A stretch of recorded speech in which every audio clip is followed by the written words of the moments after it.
የአፋልጉኝ ጥሪ ነው። ይህ የምትመለከቱት ወንድማችን ሰይድ ካሳው መሐመድ ይባላል። በደሴ ዙሪያ 041 ቀበሌ ሙቅዳድ በምትባል አካባቢ የተወለደ ሲሆን ቤተሰብ መስርቶ የሁለት ልጆች አባትም ነው። የነበረበትም በኮምቦቻ ከተማ ሚጢቆሎ አካባቢ ነበር። ነገር ግን አሁን ከጠፋ 2 ዓመት ሞልቶታል። ከቤት የወጣበት ጊዜም የካቲት 6 2015 ዓመተ ምህረት ነው። ለተወሰኑ ወራቶች በስልክ እናገኘውም ነበር። በስልክ ሲናወራውም በነበረው መረጃ ሳውዲ ድንበር አራቦ በተባለች አካባቢ እንደነበርና ጤንነቱም ደህና እንደነበር ገልጾልናል።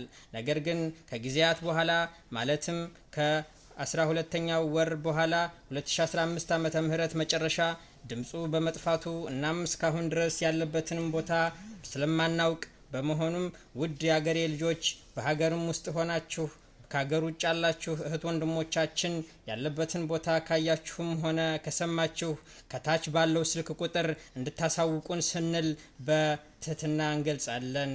ይህ